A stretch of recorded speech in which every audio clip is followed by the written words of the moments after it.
Astăzi avem invitat alături de noi pe...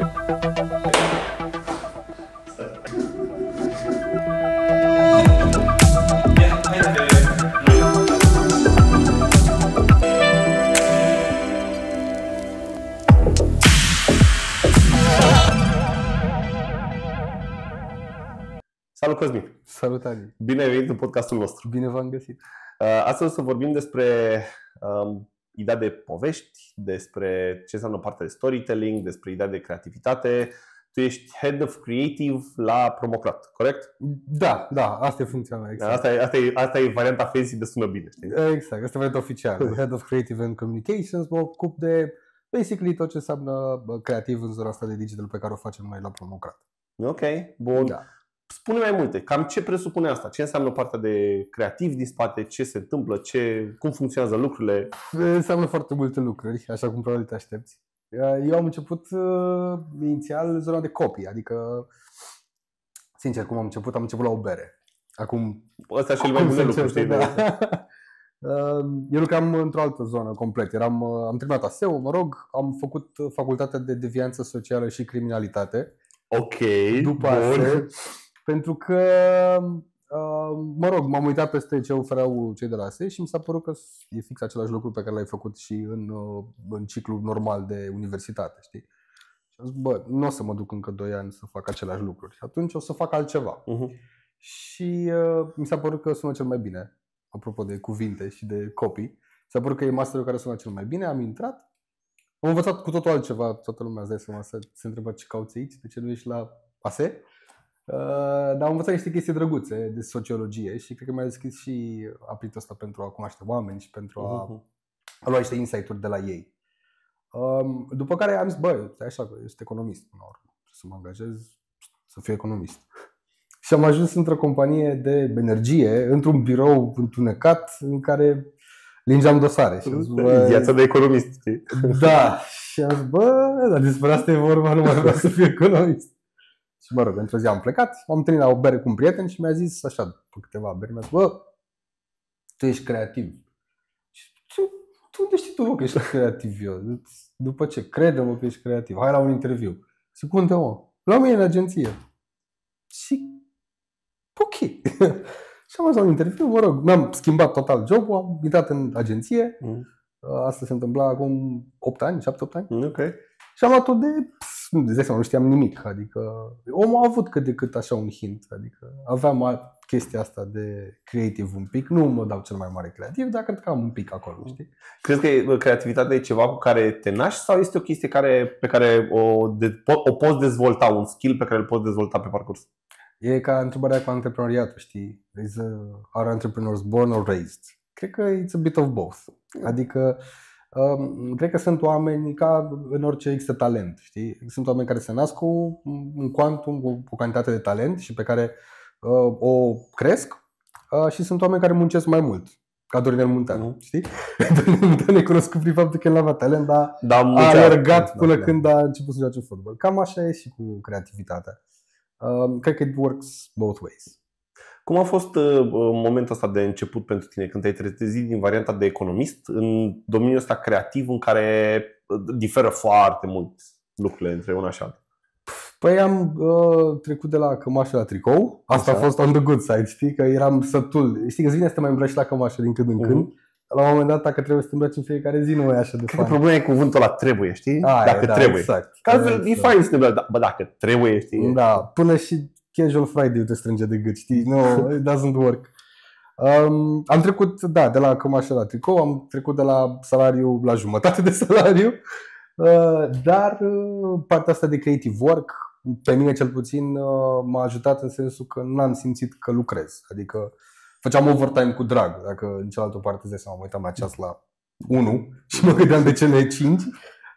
Aici puteam să fac o grămadă de chestii pentru că aveam avântul ăsta, știi, și îmi plăcea ceea ce fac. A fost greu, cred că la început. Greu în sensul că nu prea îmi dădeam seama cam ce e de făcut, what is to be done, ce vor clienții, știi? Și cred că aveam tendința să devin așa un pic mai poetic, creativ în exprimare, până când ziceau, îi vindem un salam aici. Hai, Eminescu, da. Și atunci, da, cu timpul te calibrezi un pic și îți dai seama, practic îți reglezi așteptările clienților sunt reglate de tine prin fondul a ceea ce faci, știi? Și îți dai seama, bă, ok, eu pot să scriu asta în felul ăsta, dar cu siguranță nu o să treacă. Așa că mai bine hai să fac ceva mai safe de partea clientului, știi? Să fie ceva care, până la urmă, să aducă clientului valoare. Asta 100%. Poate să sune frumos, știi? Sună frumos, dar dacă nu reprezintă cumva piața, știi? La mine la noi în partea de imagine, știi? Degeaba, nu știu, vreau să fac un parfum de femeie, de exemplu, știi? Un parfum feminin, să facem o chestie și îl tragem pe super dark mood de cum mi-ar plăcea mie să fie, știi? Da, audiența, știi? Să mergem în direcția aia, știi? Da. Îți aduce aminte de primul tău proiect? Primul meu proiect, wow! Băi, nu. Sincer, am avut câteva teste la început. Mi-au dat colegii mei ca să pară serioși. Mi-au dat un test. Și, cred că mi-aduc aminte. Cred că era un business de mașini închiriate din Madagascar. Okay. Era un potențial lead pentru colegii mei și aveam nevoie de un naming sau ceva, sau de un logo sau de nu știu, o identitate din asta creativă, cine sunt ei, ce fac. Și cred că la aia am lucrat prima dată. Da. Dar nu s-a concretizat în nimic, adică n-a ajuns un proiect, dar a fost primul work creative așa în agenție. Dar ți-aduce aminte primul proiect care cumva te-a ajutat să-ți dai seama, zici, da mă, asta vreau să fac de acum încolo. Că vorba aia, sunt 8 ani de când faci treaba asta, știi? Da, a fost un proiect, ceva care ți-a ridicat întrebări și ai zis, bă, ce mișto, uite, aici mă văd pentru... Da. Cred că cu social media a funcționat chestia asta la mine. Okay. Eu am început făcând social media fiindcă era zona în care înveți cel mai mult, cel mai repede. Trebuie să faci creative pe bandă rulantă, trebuie să fii funny, trebuie să fii actual.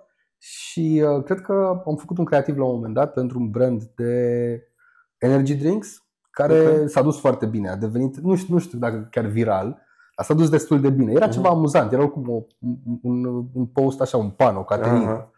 S-a dus foarte bine și a avut, nu știu, vreo 200 de share-uri. Și mi-a zis, nu mai știu, mi-a zis altcineva, bă, ai văzut asta? Și eram, da, am văzut. Și atunci aia a fost chestia care te și motivează super mult, știi? Că vezi, bă, uite, vezi și reușitele cumva. Da. După care au mai fost, de seama, momente, au fost clipuri de YouTube care au ajuns la sute de mii și la fel erau gândite de, nu o să zic de mine, erau de noi, de echipa noastră, billboard-uri pe care le vezi în oraș. Uite, vezi aia. Da, e super fain feeling-ul ăsta, știi, în care zici, uite, eu am făcut, știi. Și mi-aduc aminte că în primele zile de agenție visam la asta, știi, mă gândeam, bă, uite ce mișto sunt astea și vreau să fac eu la un moment dat. Și după aia ajuns să le faci. Ok. Acum e normal, e cumva în varianta normală. Dacă ai vorbit cu eu-ul tău de acum, știi, 8 ani de la început, vezi că o să faci aia, știi? Poate mă culcam pe urechi. Poate să fie, știi, că o să zică, da, mă, bine, las. Da. Zici tu, da, de unde, știi? Exact, da. Spune un pic despre ideea de storytelling, că ai zis de povești mai devreme, de poezii, de lucruri de genul ăsta. Zi un pic, ce înseamnă storytelling-ul pentru tine sau cum îl vezi tu, cum îl interpretezi tu pentru tine? Eu cred foarte mult în storytelling-ul ăsta care e foarte real. Adică cred foarte mult în experiențele de viață povestite, nu știu dacă 100% așa cum se întâmplă ele, dar cred că sunt foarte multe insight-uri în viața noastră de zi cu zi. Foarte multe întâmplări nasc o grămadă de povești și poveștile alea sunt genul de povești pe care le povestești, nu știu, de fiecare dată, știi? Și le povestești pentru că sunt în continuare reale, amuzante și, știi, vii. În asta cred foarte mult. Cred în a lua un insight care efectiv s-a întâmplat. E foarte greu să construiești o poveste și, de fapt, dacă stai să te gândești, toate poveștile construite au un miez de experiență personală sau experiență colectivă. E foarte greu să creezi o poveste de la zero fără să te legi de ceva. Trebuie să te legi de ceva, de o întâmplare, de am băut o cafea. Da? It happens somehow, știi? Dar eu cred foarte mult în chestia asta, în realismul ăsta, în viața de zi cu zi. Și după cum vezi și pe internet, în comunicare, toată lumea merge către cadre cât se poate de reale. N-am nimic cu fotografia de concept, împotriva, are rolul ei, dar cred foarte mult în chestia asta. Au fost foarte multe filtre în ultimii 15 ani, știi? toată lumea vrea să scape cumva de ele. Da, s-au întâmplat foarte multe, inclusiv dacă vezi audiența se duce din ce în ce mai mult din varianta asta de chestii super editate, inclusiv pe video, știi, de cadrele super atent trase și cu editare și cu perfect, în varianta de TikTok, care știi, ne filmăm cu telefonul și este viața reală și ne lovim de chestia asta, știi? Dar până la urmă ajungem inclusiv în varianta de poveștile vând, de fapt, știi? Poveștile cele care ajută, fie că trebuie să vândă o idee, fie că trebuie să vândă un concept, fie că trebuie să vândă o călătorie cu nevasta undeva, știi? Pe care te vinde nevasta, zice, trebuie să mergem. Și atunci, îți vine cumva, știi? Se întâmplă treaba. Mi-ai promis. Da. Și atunci poveștile sunt, inclusiv, uite, dacă vorbim de fotografia de concept, ea vine tot inspirată dintr-o poveste. Că spune ceva, știi? Că e, Bine, mai ai asta și după care ai fotografie de lifestyle. Care absolut. Este totul implicat, că noi am mai vorbit despre asta inclusiv dată, este pe varianta de să spună povestea, să identifice cu audiență, cu una alta, cu setup-urile obișnuite din Dar și aici la fel, adică e spațiu. Vreau să văd doi oameni care mănâncă și unul e pătat de paste, pentru că guess what?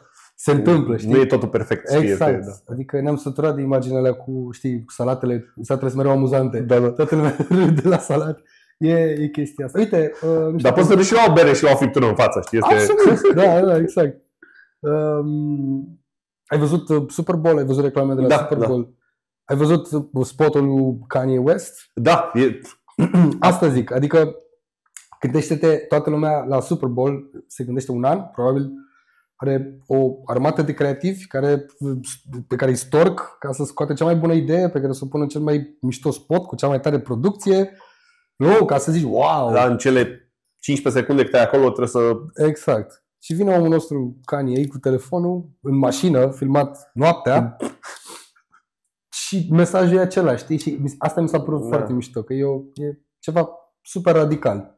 Acolo cred că ajungi, de fapt, este conceptul de key person of influence, în care este Kanye și el vinde, este caman, orice ar zice, oricum îl ascultă milioane de oameni în direcția aia și atunci vinde el prin brandul lui personal oricum, știi, adică cu toate poveștile și cum a fost. Scandalul vinde, el face scandal de mult timp, adică aia e zona lui. Și atunci cumva varianta prinde, dar într-adevăr oamenii se chinuie mult acolo la Super Bowl, este cum faci în cele 5, 10, 15 secunde de cât de mare brandul și cât îți permis să ții reclamă la Super Bowl, să faci o chestie altfel și faină, știi? Da. E cu provocare în continuu. Zi un pic, dacă vorbim de Cosmin, nu din Promocrat. Cosmin în viața obișnuită. Ce hobby-uri, interese, cine ești tu? Ce faci tu în timpul liber? Băi, sunt înconjurat de foarte mulți oameni mișto. Adică am foarte mulți prieteni. Și mi-am dat seama, cunoscând alți prieteni, că cercul lor social era de 3, 4, 5 oameni, la noi sunt 30. Și cumva sunt un om foarte sociabil și am crescut în modul ăsta de la început, de când eram mic. Ce să zic, am crescut la țară și sunt super mândru de asta, că am prins, cred că ultima bucățică de copilărie din anii 90, aia ca Mowgli, așa, știi? Plecat de dimineața, venit seara, nemâncat, știi? Și aveam un sat care era terenul nostru de joacă. Și cred că, apropo de creativitate și cum ne dezvoltăm, cred că a ajutat mult treaba asta, știi? Cred că a ajutat mult că n-am avut un ecran până pe la, nu știu, 16-17 ani. Da, eu mi-aduc aminte de Motorolele, știi? Erau, nu mai știu, și nu alea subțiri, erau unele, mi-aduc aminte, primul meu telefon a fost un Motorola negru, dar gros, zdravă, era o chestie, îți dădea cu el în cap cu armă albă, știi, din punctul ăsta de vedere. Și ele erau, adică pentru noi au fost copilărie, știi? Exact. Și găseai tot felul de chestii de a fi inventiv, știi? Când aveai foarte multe lucruri de făcut. Aveai the great outdoors, puteai să duci pe afară, puteai să inventezi tot felul de chestii. Uite o râmă, Exact, da. Uite o râmă, hai să pescuim, știi? Nu contează că nu prindem nimic. Da, mi-a plăcut foarte mult chestia asta. N-am o problemă cu copiii de azi, dimpotrivă, Jesus, I love them, sunt foarte deștepți. Dar mi se pare foarte greu, nu știu, mă uit la mine, mi-am pus screen time, știi? Și încerc să... Ți-ai pus screen time la telefon? Știi că stai în medie pe el? Eu cred că, de fapt, pe iPhone-ul și pe asta îți ia inclusiv de pe calculator și de pe tabletă fiind pe același cont. Așa te minți. Așa mă mint, nu? Așa mă mint. Da, ideea este că eu am scos, pentru mine a fost un moment de revelație în care anul trecut, în ianuarie, am scos social media din viața mea. Bravo. Da, varianta aia drastică și mult. După care am readus porțiuni din ea în varianta în care folosesc Instagram-ul și YouTube-ul fix pentru partea de videouri ca sursă de inspirații și idei și lucruri de genul ăsta. Dar dacă intri la mine pe Instagram, este vorba despre antreprenoriat, este vorba despre produse și fotografie de produs, video de produs, idei creative, social media, marketing și lucruri de genul ăsta. Iar pe YouTube, podcasturi. Dacă te duci la search, podcasturi. Știi? Chiar vorbeam cu cineva legat de chestia asta. Dacă Instagram îți dă tâmpenii, știi? E vina ta, e Instagramul. Da, corect. Dar da, asta este cumva doar unde mai folosesc. De asta zic că nici nu stau foarte mult. Dar înțeleg ideea. Spune tu mai multe cu screen time-ul, cum e? Da, am pornit de la chestia asta. Mi se pare că restul copiii sunt foarte deștepți acum și mi se pare că sunt ca un borete în primii ani de viață, clar. Dar noi cred că n-am știut cât de mult pot să acumuleze ei. Și pentru că au mai multă informație available, guess what? Acumulează mai mult. Însă cred că e un potențial threat aici. Cred că threat-ul e faptul că fiind feed-urile astea, că sunt feed-uri, ți se dau, nu mai apuci să cauți tu ceea ce vrei. Știi? Da. Intri pe Instagram să cauți, să găsești inspirație pentru un shot, da? Și la un moment dat te vezi uitându-te la o mașină sau la băieții care construiesc case în Africa, știi? Noaptea. E ok, dar cred că la un moment dat, știi, are un sweet spot, adică sau noi avem un sweet spot pentru genul ăsta de dopamină constantă. Și asta mi se pare un potențial threat. În schimb, cred că trăim în cea mai bună eră din câte au fost vreodată. Acum, din multe puncte de vedere. Din toate punctele de vedere, da. O să vedem cumva, probabil, rezultatele statului mult la ecrane al copiilor din zilele noastre. Să vedem probabil peste câțiva ani în care o să ne dăm seama ce se întâmplă și cum se întâmplă, știi, din punctul ăsta de vedere. Da. Că deocamdată suntem pe planeta, îi lași pentru că e liniște, odată. Da. Cu siguranță știu mult mai multe decât știam noi la vârsta lor. Că era absolut. Noi știam lucruri, dar aveam copii, uite, de exemplu, fia mea are 8 ani jumate. Și noi ne-am mutat lângă București undeva, tocmai pe ideea de a sta cumva la aer, la casă, la toate cele. Și am avut noroc în jurul nostru de niște oameni super, super faini, știi, în care are prieteni, 7, 8, 10 copii pe stradă, pe timp de vară de școală. Este fix chestia de copilăria noastră. De super mișto, da. Pleacă dimineața, se întoarce seara la un moment dat. Mănâncă prin curțile aia pe la alții, întoarce, alții vin la noi, sau nu mănâncă deloc, sau nu ceva, știi, în direcția aia. Nu știi de ei, apar la un moment dat, se bagă, se ascundă pe la umbră, se joacă. În zilele noi nu aveam atâtea jucării, să fim serioși, știi, de cum există. Fie mea camera plină de jucării. Și de multe ori ajung să se joace cu tot felul de lucruri simple. De exemplu, zilele trecute se jucau cu un dop de cola și cu zahăr și turnau una alta și ziceau, wow, ce chestii, și toți erau cu fantezie de ce lucru. Mintea noastră este în varianta creativă. Da. Și cum e cu plictiseala? Este când fiul meu vine la mine și zice, m-am plictisit, știi? M-am plictisit înseamnă că vrea să stea cumva la ceva, știi? Și zic, foarte bine. În momentul în care te plictisești, mintea ta începe să găsească modalități noi prin care să-ți dea lucrurile, știi? Așa că bucură-te când te plictisești, că poți să găsești chestii noi. Cred că așa inventa lumea pe parcurs, pe vremuri, știi? Aia se plictiseau în caz toată ziua. Ce să fac? Absolut, trebuie să găsești chestii, da? Da. Să apuci de lucruri. Și atunci făceau, știi? Că dacă stai să te gândești, inventatorii la multe lucruri erau de fapt oameni cu bani, care aveau deja bani cumva, știi? Dacă stai să te gândești, erau resursele, erau resursele. Și aici, și acum ce facem? Facem telefonul. Uite, exact. Da.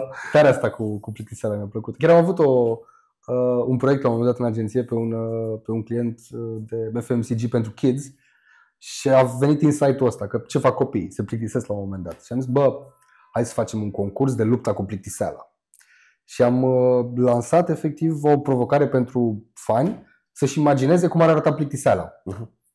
Și a fost foarte drăguț că s-a întâmplat pe parcursul a o lună, cred, sau 2 luni. Și în fiecare săptămână mai puneam câte un element. Uite, ce urechi poate să aibă plictiseala? Și a ieșit un monstruleț, îți dai seama, super cute, roz, cu 3 ochi. Dar a fost foarte mișto insight-ul și copiii au reacționat foarte bine, fiindcă, guess what? Chiar e luptă reală cu plictiseala. Da, știi? Și acum imaginează că ei sunt la bloc. Da. unde ești? Ce fac copii? Că nu mai sunt cum eram noi pe stradă și generația cheia la gât și stai mă, că ne pierdem undeva, știi? Dar da, e chestie faină. Un proiect interesant de care zici că am văzut niște chestii despre. Da, lupta cu plictiseala, da. Înainte de a intra în detaliile muncii de la Promocrat și toate cele, poți să ne împărtășești o poveste pe care nu o știe toată lumea, să nu e foarte publică, o chestie amuzantă care te-a inspirat pe mai departe, nu știu, ceva al tău. O poveste personală care a avut impact în munca mea, practic, nu? Care te-a adus pe tine în punctul de astăzi, de fapt, că până la urmă despre asta e vorba. Da, cred că pot să zic o poveste cu fostul meu șef, pe care nu o să-l numesc, evident, nici compania unde am lucrat, dar a fost foarte amuzant.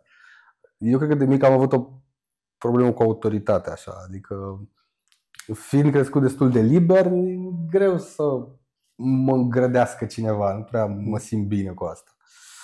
Și îți povesteam că aveam un job de birou și era destul de boring pentru mine și mă rog, dar îmi făceam treaba, adică trebuia să pun niște ștampile, basic, ăsta era jobul meu, trebuia să pun niște ștampile pe niște documente, fix, cum îți imaginezi. Și îmi veneau, apropo de feed, îmi veneau plase cu niște dosare, multe, pe care trebuia să le analizez și să le pun ștampila. Și la un moment dat au venit într-o zi, au venit un număr dublu de dosare. Doar că eu am făcut să-mi treaba pentru ziua respectivă, doar că nu știu, la ora 4-5 au mai venit, știi? Și aveam niște birouri în care erau niște draperii trase până la un sfert, așa erau, se vedea, știi? Avea un scop chestia asta, pentru că șeful, care era și mai mic de înălțime, așa, se uita, făcea o analiză așa, tot ce se întâmplă pe acolo. Și la un moment dat, vede el că am 2 plase, la ora 5, pline. Și avem un spațiu unde se fuma, mă rog, locul de fumat, ieșeam acolo la o țigară și îmi zice: Muscărescu, nu prea să faci treaba. Și acum, în mod normal, ce zici? Ce s-a întâmplat? Îmi cer scuze. Doar că eu am fost un pic trigăruit de chestia asta și el avea și o autoritate foarte mare în companie, adică era, știu, de frică, era rechin din ăla, știi? Toți se temeau de el. Și am zis, adică. Și erau și alți oameni care fumau acolo, știi? Și asta a fost tricky, pentru că pentru el era o subminare, exact, sfidare și subminarea autorității. Și pe nu ți-ai făcut treaba, zic. I beg your pardon. Ba da, mi-am făcut treaba. Păi uite, am văzut alea acolo, care nu erau verificate. Zic, da, dar au venit azi. Te rog frumos să nu mă contrazici. Și zic, păi, domnule director, dacă peretele ăsta este verde, da? Și dumneavoastră spuneți că e roșu, ar trebui să cred că e roșu. Da, striț. Îți dai seama, a fost un haos. Și mi-a plăcut foarte mult, adică apropo de povești, mi-a plăcut foarte mult povestea aia, pentru că mi se pare un exemplu pentru mulți oameni, știi? Sunt foarte mulți oameni care tolerează niște lucruri care sunt ireale, adică sunt niște chestii care nu sunt adevărate și li se bagă pe gât doar pentru că alți oameni au nevoie de autoritate. În fine, long story short, ceilalți colegi care erau în spatele lui erau gen, ce faci în același timp? Și în a doua instanță, fă că e Caterinca, ne place, am vrea și noi. Și mă rog, long story short, i-am zis, bă, n-ai dreptate, îmi pare rău. Cum îți permiți să contrazici somitatea? Îmi pare rău, dar nu aveți dreptate, cu toată sinceritatea. Și mi s-a părut tare mișto, că adică ultima chestie pe care am putut să mă zic, a zis, ieși afară. Okay. Și am ieșit afară din birou și n-am fost dat afară, dar mă rog, mi-am dat demisia luni. Asta era vineri, luni mi-am dat demisia. Și a fost foarte amuzant. Și da, a fost un act de eliberare și asta adică m-a ajutat pe viitor, pentru că ulterior am intrat în agenție și am zis, bă, that's not what I want to be. Adică asta nu-i de mine, nici ca organizație, nici ca tip de muncă, eu sunt așa. Și am ajuns aici și mă simt foarte bine. Și de atunci ești în Promocrat, nu? Da, asta a fost acum 8 ani de zile, da. Adică cumva pare că ai răspuns la varianta de da. Ce semnificație are sau ce importanță are rolul unui manager, șef, lider bun sau mai puțin bun, da? În viața unui om care vrea să crească sau ceva, și a echipei deopotrivă pe care oamenii pe care îi are în jurul lui. Fie că vorbim de nivel mai sus, mai jos, nu contează. Oamenii care îți petreci cumva mare parte din zi. Păi asta ține oamenii acolo. Chiar citeam zilele trecute. Știi că oamenii pleacă din companii. Ok, probabil că sunt demotivați uneori de salariu, dar asta e o chestie pe care o poți discuta. Adică, bă, uite, vreau să câștig 50% mai mult. Ok, trebuie să faci asta. Ok, fac. Ok, there you go. Dar oamenii de fapt pleacă pentru că din cauza oamenilor, din cauza altor oameni. Și de foarte multe ori pleacă din cauza managerilor lor. Pentru că au manageri care sunt manageri și... Da, cu M mare, știi? Da. Și chestia asta, uite, la noi, de exemplu, există o structură organizatorică în sensul în care task-urile vin de undeva și se duc undeva și după aia se întorc și se duc la client. Dar noi suntem destul de flat ca organizație, adică nu e chestia asta de... Noi organigrama pe Zoom. Da, eu sunt șeful șefului. Chiar făceam o glumă cu o colegă care a venit fix acum un an și am zis, băi, știi că noi în Promocrat suntem toți șefi. Și ea, săracă, chiar atât de bună și a zis, cum adică? Și a zis, da, uite, felicitări, e șef acum. Și zic, cum adică sunt șefă? Zic, da, e șefă. Zic, păi ce să-mi pun în semnătură? E șefă, tu știi. Și a fost foarte amuzant, dar mă rog, lăsând asta la o parte, chiar cred foarte mult într-o organizație, cred că cel mai important este cum îți ții motivați oamenii. Și oamenii vor să fie auziți și vor să fie ascultați, atât. De cele mai multe ori.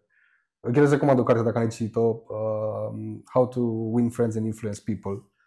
Băi, e 100% adevărat. Oamenii doar vor să fie ascultați. Și cred că dacă ai urechi să asculți și timp, și nu asculți doar ca să răspunzi, ci asculți, bă, ok, hai să văd ce ai de spus.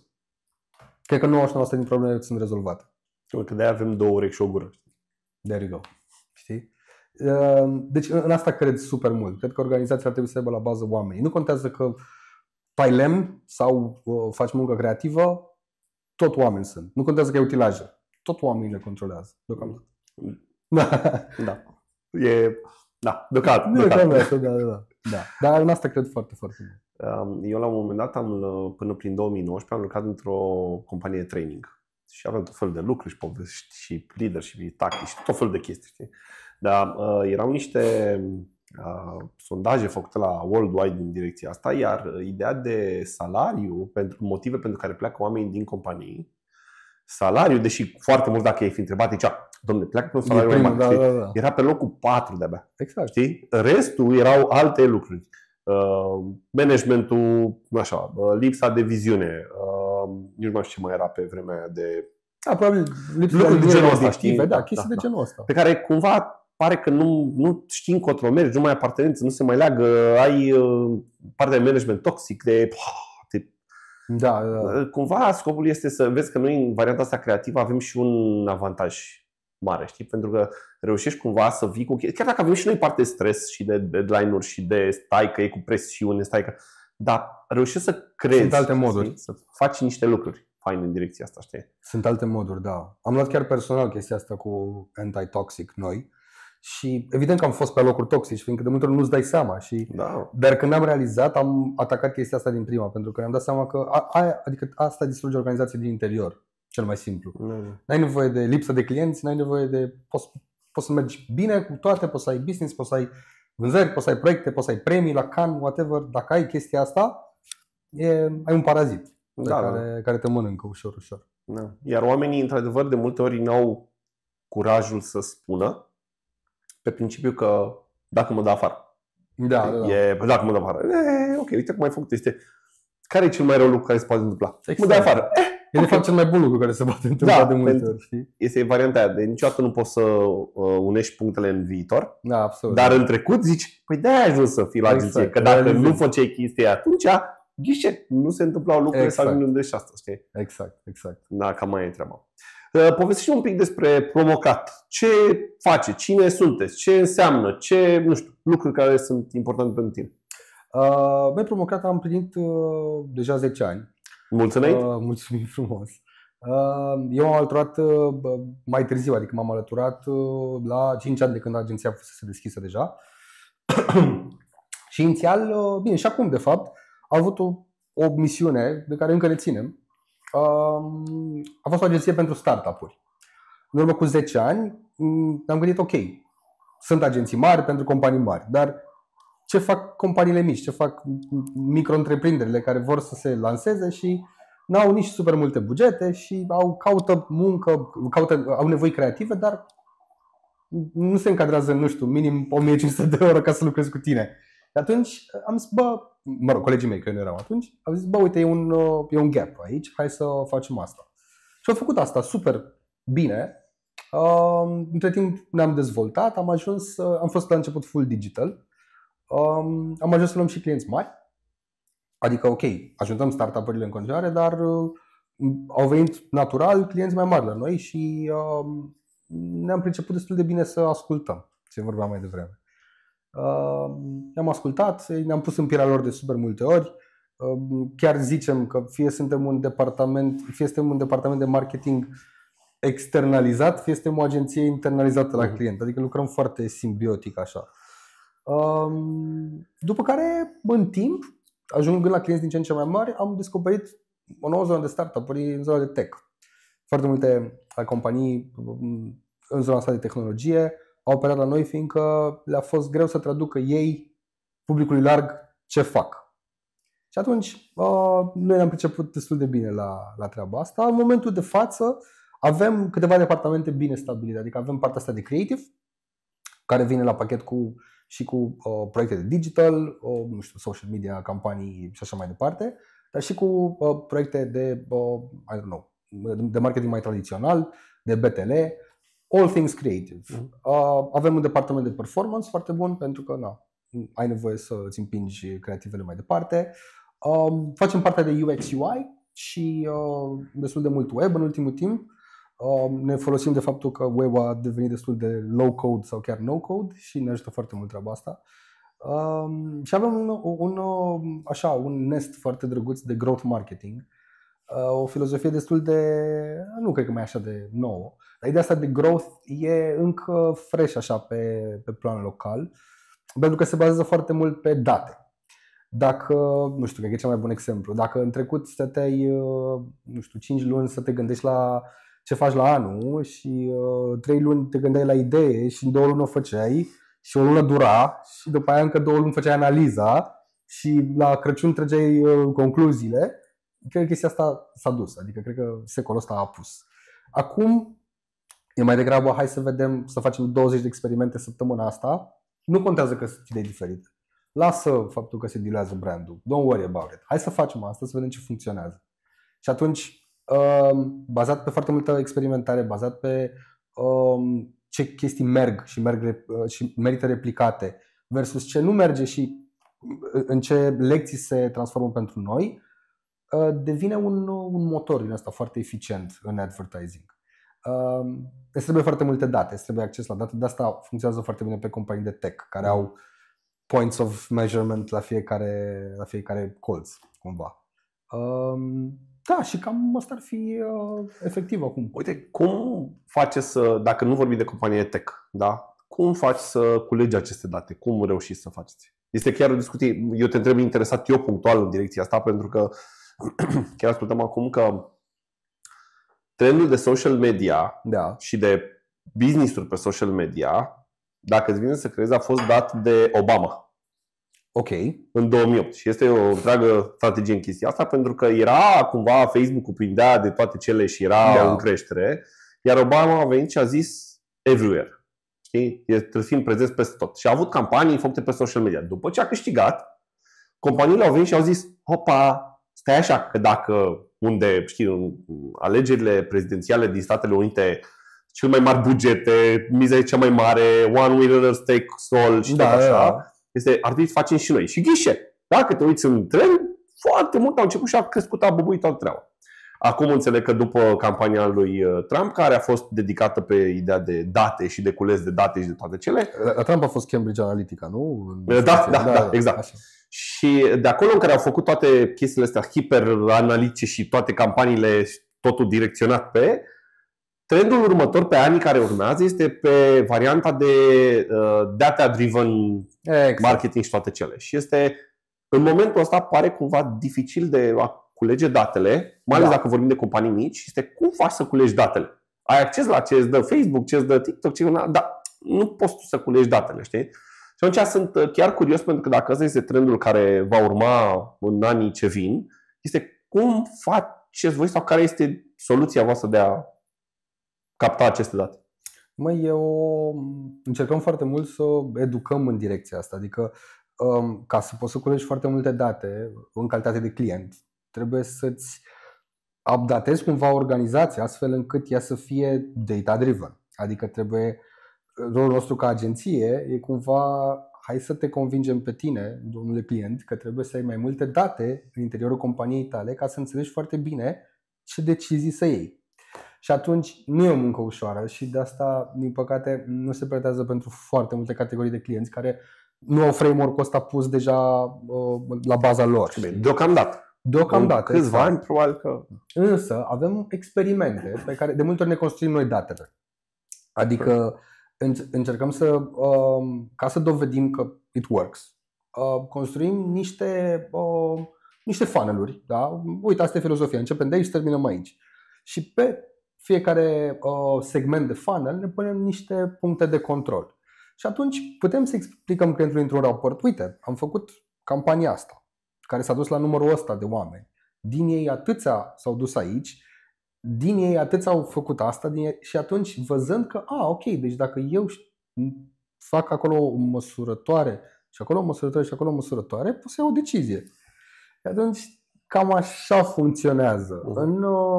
În companiile de servicii de tech, de product, care au deja by nature lucrurile astea in place, e foarte ușor să faci experimente.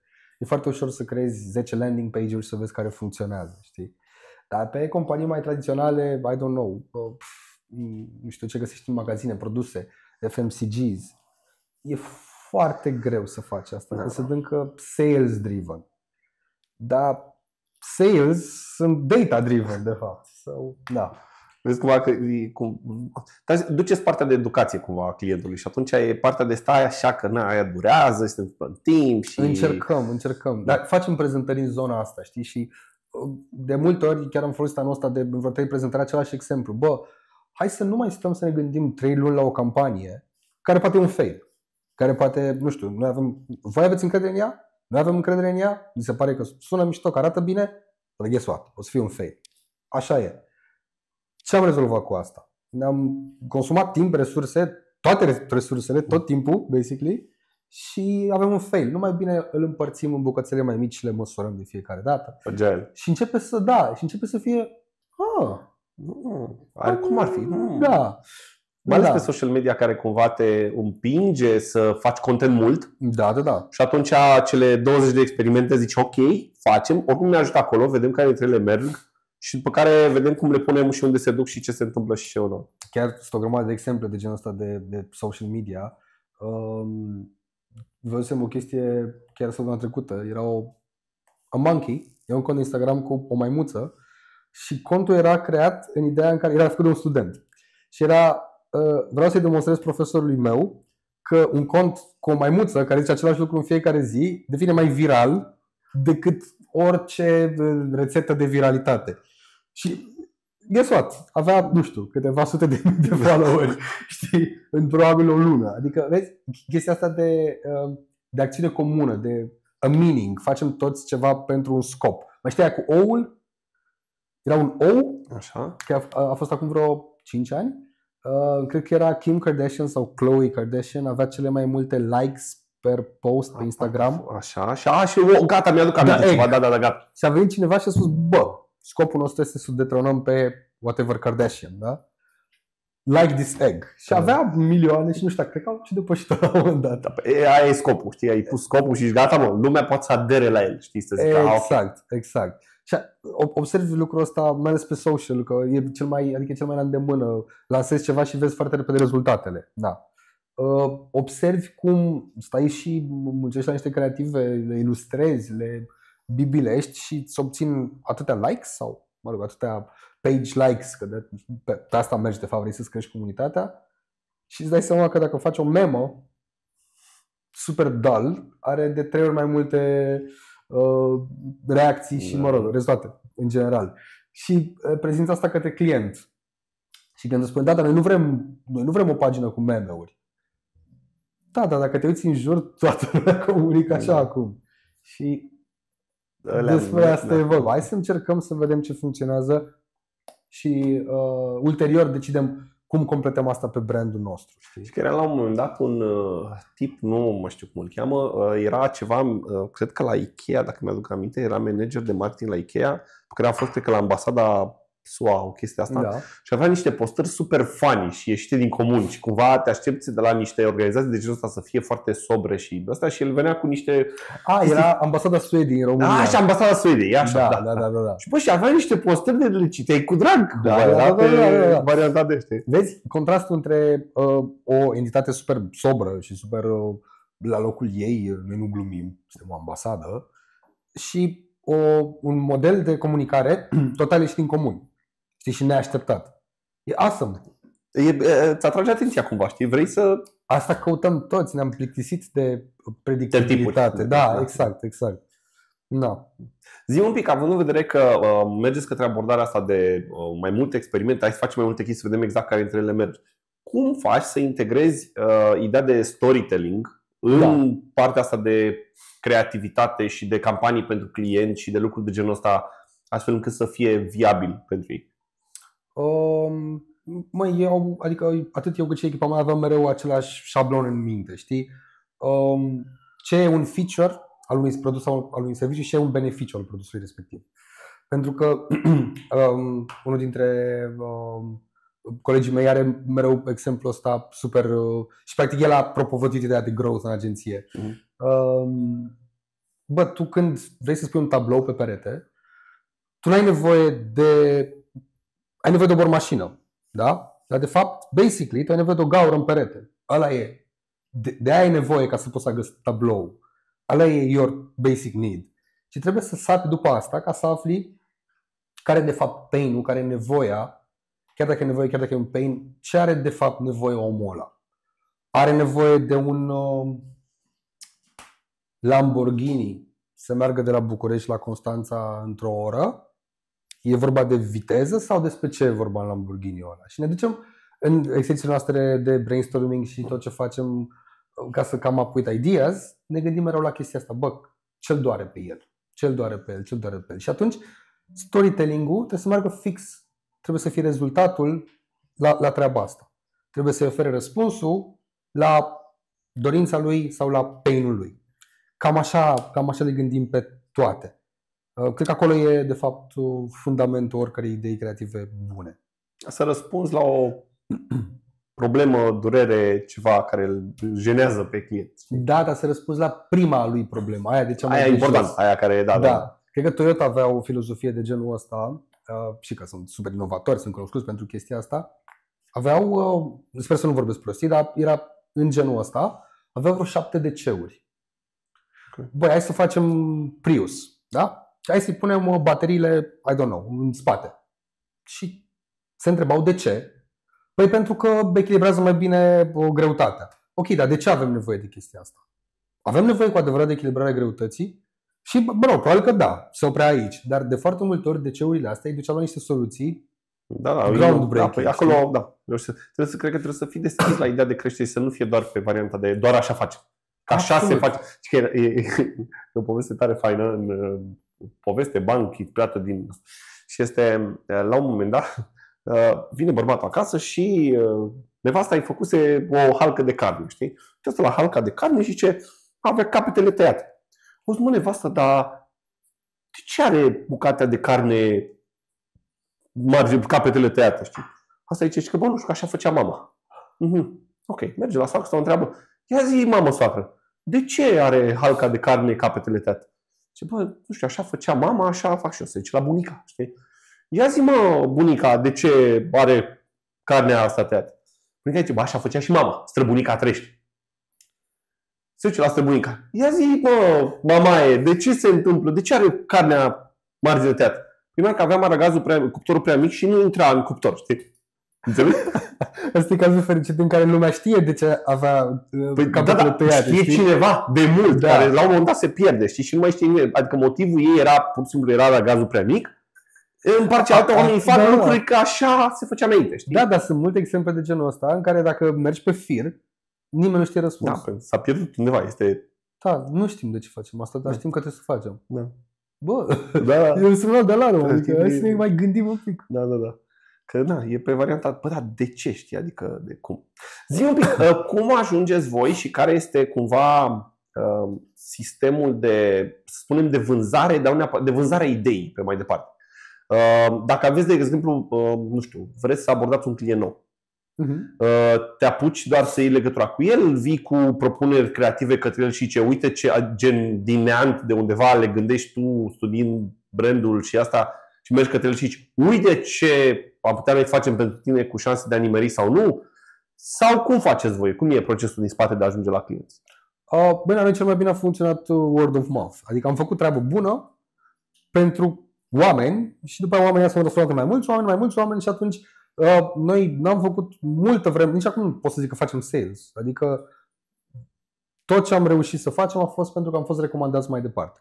Și este pe varianta de când vine clientul către tine, zice mă doare. Da. Sau știu că pot să am încredere în voi pentru că nașa meu a lucrat cu cineva care a lucrat cu voi. I don't know, dau un exemplu trivial acum, dar cred că ideea asta de încredere din partea altcuiva contează foarte mult. Pentru că sunt o grămadă de agenții creative pe piață, sunt o grămadă de oameni care au idei super mișto, sunt oameni capabili care pot să-ți facă, să-ți rezolve nevoia ta de business sau de marketing fără probleme, dar ai nevoie de un trust înainte, ai nevoie de un vote of trust, știi? Știi cum e, când îți recomandă un prieten ceva sau o cunoștință, ai mai multă încredere în chestia asta. Deci la noi asta a funcționat foarte bine și în continuare cred că e unul dintre cele mai bune canale de sales. Însă dacă am face sales proactiv, știi că îți povesteam că am început de curând să fac sales proactiv, nu încerc sub nicio formă să crezi povești, să fac așa o scenă astfel încât să-mi ating obiectivul, ci să mai degrabă super straight. Salut, uite, eu sunt asta, noi facem asta, ne-am putea să bem o cafea, să vorbim. Poate există lucruri pe care vă putem ajuta, poate sunt lucruri pe care le putem învăța unii de la alții într-un mod cât se poate de uman. Și nu sunt funcționezi de fiecare dată, dar nu asta e scopul. Dar cred că abordarea asta e cea mai decentă din punctul meu de vedere. Și aduce rezultate cât mai naturale. Poți să-mi împărtășești o poveste, un proiect în care abordarea unică a Promocrat a reușit o campanie să o ducă la ceva extraordinar și wow și mișto și... Au fost câteva povești adică, uite, am reușit să facem la un moment dat un TVC într-o săptămână. Ok. Nu am reușit doar noi. Adică n-a fost doar aportul nostru, a fost evident o echipă întreagă și de partea clientului și de partea de producție efectivă, dar felul în care a venit brieful și a zis, bă, trebuie să facem asta într-o săptămână, nu ne-am dus acasă și ne-am culcat, ne-am apucat de treabă, știi? Apropo de overtime, știi, este... Da, facem, știi? Uite, vezi, e un challenge mișto, băi, let's do this, știi? Și atunci nu simți, da, eu trebuie să mă culc. Nu, să fac asta, știi? Multe exemple de succes s-au dus din zona asta, în care clienții au venit, bă, arde, am nevoie de asta, doar voi mă puteți ajuta. Și atunci we did whatever had to be done, știi? În schimb, ce am mai făcut, nu știu, niște chestii foarte drăguțe de-a lungul timpului. Am avut un client la un moment dat, un pizza provider, producător și delivery de pizza, da? Și am primit un mesaj pe pagină că aș vrea și o pizza voastră, dar eu stau în comuna X, județul Y. Și am zis, bă, hai să livrăm o pizza. Și am spus asta clientului. Clientul a fost... E o pizza. Adică, pizza, da. Dar povestea a fost foarte frumoasă, în definitiv, pentru că am zis, bă, uite, facem noi un video, îl facem noi, bugetul nostru, filmăm noi cu noi, că nu aveam pe vremea aia buget de actori și așa mai departe, dar o facem cât se poate de reală. Și am fost la un din restaurant, am luat un Hyundai i10 cu motor de 1, cred, că trebuie să mergem și pe autostradă vreo 50 de km. Okay. Adică era un drum de vreo 2 ore și am fost 3 colegi din agenție. o colegă de-a noastră a venit să ne filmeze, ne-a filmat cu o cameră suprarudimentară în mașină. Adică a fost ceva, a ieșit foarte bine, o să le arăt la final. E și super mișto. Dar partea super drăguță a fost că persoana care ne-a scris și pe care nu o cunoșteam, chiar avea niște probleme de sănătate, avea un handicap. Okay. Și era foarte real, ea chiar își dorea chestia aia.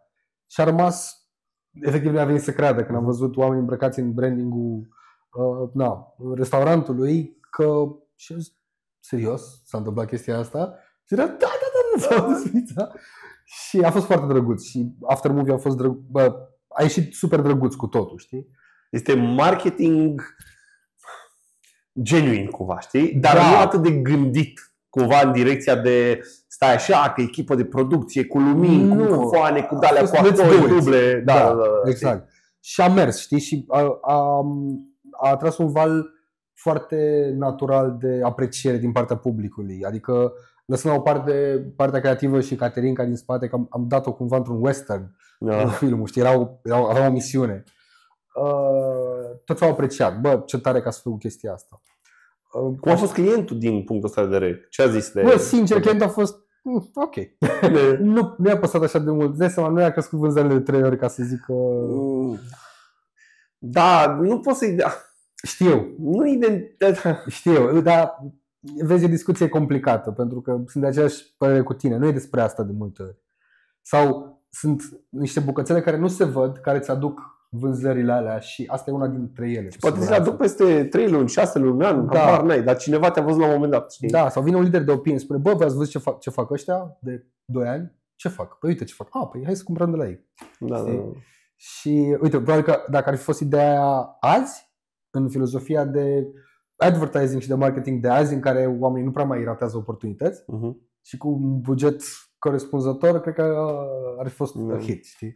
E interesant, noi chiar propunem clienților și am avut câteva propuneri în direcția asta în care, ok, hai să facem niște lucruri pe vibe-ul ăsta, dar pe lângă produsul final pe care l-ai, gen imaginile cu produsul tău în mix locuri de cum se întâmplă, hai să creăm povestea din spate, hai să filmăm cumva, documentăm toată treaba din spate și îți generează niște content genuine, mișto, real, în care, uite, de exemplu, Red Bull. Red Bull este un exemplu de marketing de social media absolut fantastic. Dacă te uiți la ei pe profil, nu o să vezi imagini cu produsele, nu o să vezi imagini de produs.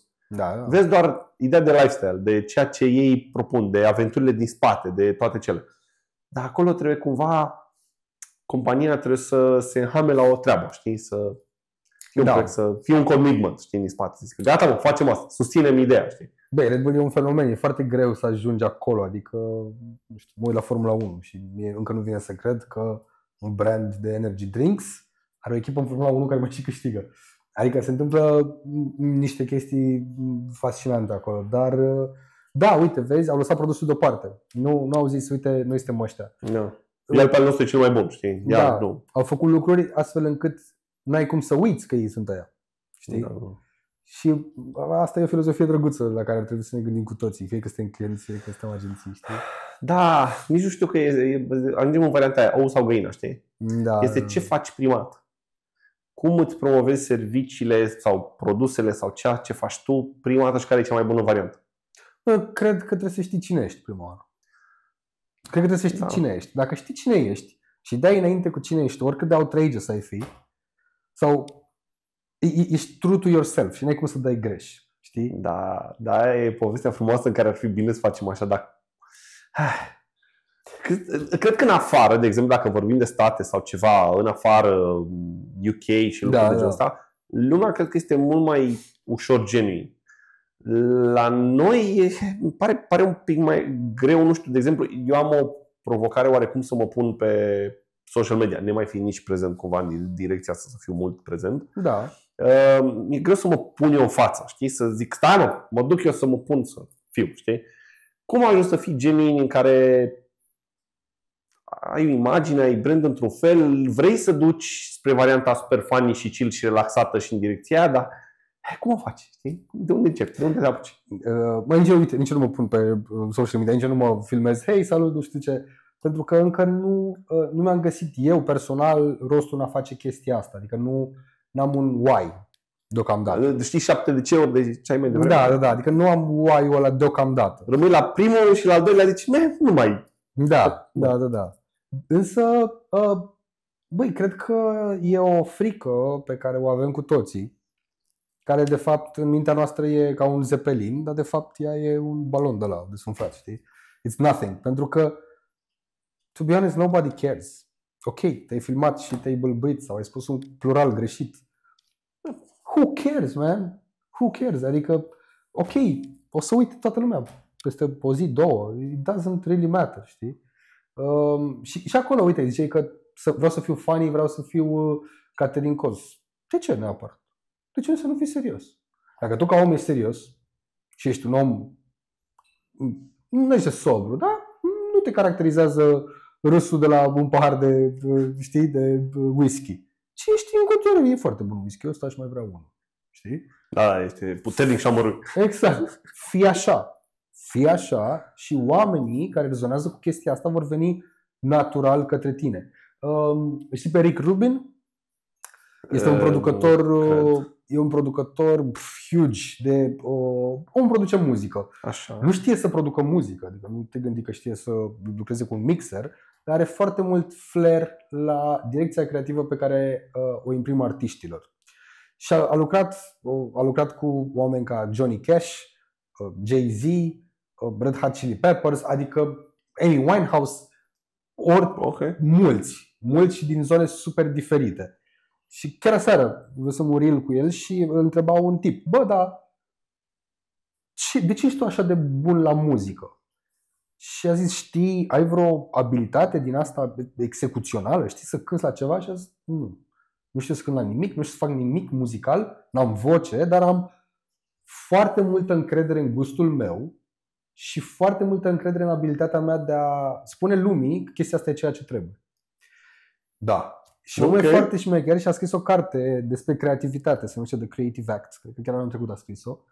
Și omul zice așa: bă, tu când faci ceva, orice îi face, e o chestie creativă. Și dacă deschizi camera din fața telefonului, e tot o chestie creativă. Da? Pare că nu e, dar multe din lucrurile pe care le facem daily sunt, de fapt, au un fundament creativ în spate. Tu nu faci chestia aia ca să ai un scop. Că dacă îți deschizi camera telefonului din față, tu, Andy, și zici: bă, vreau să fac un TikTok care să devină viral ca să-mi vină 50 de clienți, o să fie un fail. Dar mai degrabă, deschide camera aia din față și povestește ceva. Sau fii tu. Zi ceva ce vrei să spui, nu pentru că ai un scop, ci pentru că you want to let it out. Atât. Și Rick Rubin asta spune, că menirea unui creativ nu este de a face ceva pentru un scop. Scopul se întâmplă oricum. Tu, datoria ta, ca drept creator, este doar să pui pe foaie sau să pui în online sau să pui în muzică sau oriunde, în orice mediu, să pui cea mai bună versiune a ideii tale din momentul respectiv. That's it. Do it și watch it după aia. Ajungi la varianta de multă lume se lovește, mai ales dacă vorbim de creativ, așa, trebuie să fie perfect. Trebuie să fie toate lucrurile acolo și de fapt nu ajung să mai facă niciodată pentru că trebuie să fie perfect. Când de fapt nu trebuie să fie perfect, este mai degrabă hai să facem și vedem pe parcurs cum se întâmplă lucrurile, știi? Succes spunându-i asta, adică succes îi spui asta unui om care e perfecționist, care e atent la detalii și care are probabil și OCD. E foarte greu să faci asta. Oricât de mult ai contrazice cu el. Dar nu trebuie să-l contrazici, cumva face parte din valorile lui și atunci e acolo, n-ai ce să schimbăm. N-ai cum, da. Dar da, sunt de acord cu tine. Lumea ar fi un loc mult mai bun dacă oamenii ar merge cu what's good enough mai departe, știi? Și n-ar mai cheltui resurse să, știi, dușmanul binelui, dușmanul binelui e mai binele. De multe ori. Știi că vine Mr. Beast, știi pe Mr. Beast, da? Ok, bun.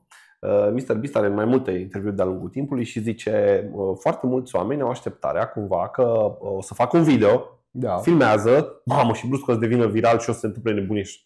Zice, procentul în care se întâmplă chestia asta este, nu știu, 1 la 1 miliard, nu știu, foarte, foarte mic și cumva a fost doar o aliniere de astre care s-a întâmplat într-un fel. Altfel, este apucă-te și fii primul video, pune-l, nu te ajută să ai view-uri. O să fie shit, exact. Da. Fă 100 de videouri la care la fiecare mână câte ceva și după cele 100 de videouri vorbim poate de niște view-uri. Nu vorbim că o să devii influencer peste noapte. Ăsta este scopul. Și atunci, dacă vrei să faci chestia, pune-te și fă-i. Ideea este doar să devii din ce în ce mai bun, îmbunătățind câte puțin, știi? Și să devii mai bun. Pentru că altfel, până stai să dai drumul la toată treaba și stai să fie lucrurile aranjate perfect și să ne dăm seama și întrebările perfecte pentru, uite, podcast, da? Da. Eu nu am o problemă să apar pe cameră. Nu e nici prima dată și nici ultima dată când o să apar pe cameră.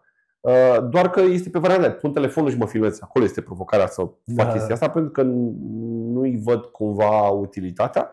De altfel, să apărăm pe cameră, să fim natural, să povestim, să se întâmple lucrurile. Și poate că nu o să fie varianta perfectă. Poate că nici lumina nu e perfectă, poate că nici sunetul nu o să fie nu știu cum, poate. Și în orice variantă. Dar faptul că suntem aici și povestim, mai departe vedem. Și de la episod învățăm lucruri, se duce către un stil anume, se duce, plus că fiecare om e diferit, știi? Da.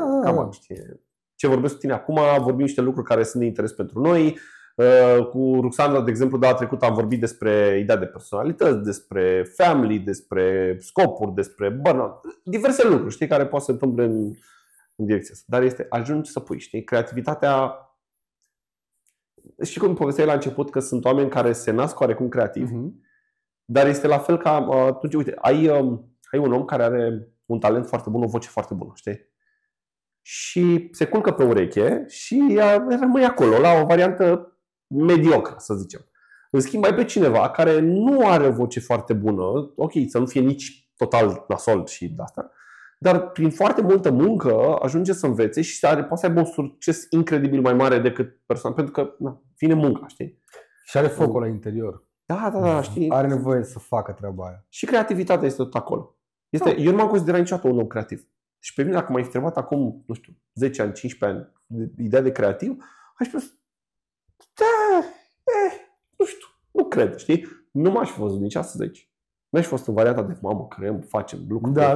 Dar a fost inclusiv, nici acum nu cred despre mine că sunt un om creativ. Și consider că am învățat foarte multe lucruri și ce povestea de mai devreme, în care cred că am învățat să dau seama care sunt bune și care nu sunt bune. Exact. Nu știu de ce. Nu știu neapărat de ce. Dacă vorbim de fotografie, să identific tehnic niște lucruri. Da, poți să zici niște argumente. Nu despre e vorba. Știi? Identific și este feels good. Exact. Ok, feels good.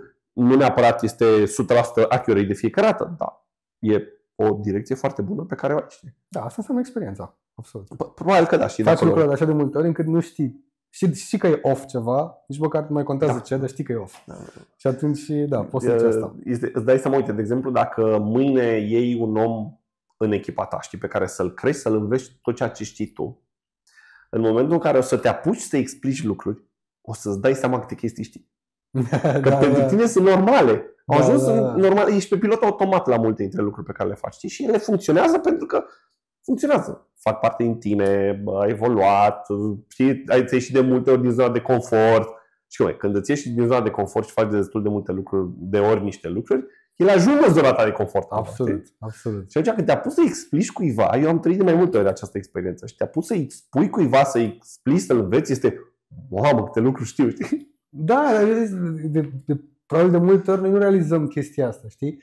Adică nu realizăm pentru că explici o chestie cum explici tu de ce trebuie să pui, I don't know, focusul în zona aia și nu în zona cealaltă. Pentru tine e basic, știi? Dar pentru alții, ce la focus? Da, exact. Fort? Da. Adică sunt multe chestii, dar da, afli multe. Știi când înveți, de fapt, când predai altcuiva. Știi? Când trebuie să... Când eram la master, am fost profesor de engleză 2 ani de zile, în timpul masteratului. Căutam un job și am găsit un job care cred că mi-a folosit foarte mult, by the way. Băi, aveam 20 de ani și predam engleză, eram profesor de engleză și în mintea mea, când mă duceam la interviu, eram, ce fac eu? Că eu nu sunt profesor, știi? Și mi-a zis cineva, atunci trebuie să fii profesor, să fii traducător de engleză. Da, de nu știu să predau timpurile. Și ai Google? Da. Succes!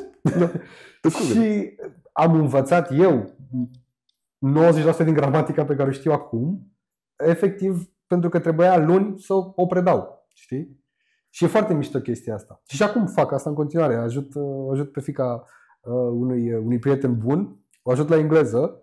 Chiar eu am făcut meditații cu ea, am făcut alfabetul și, băi, e foarte mișto. Pentru că îți dă niște lucruri care îți scapă în lumea asta de adulți, știi? Și întrebările pe care le pun copiii, apropo de... Îți pun niște întrebări atât de simple și îți challenge-uiesc niște norme pe care tu le crezi așa de bine.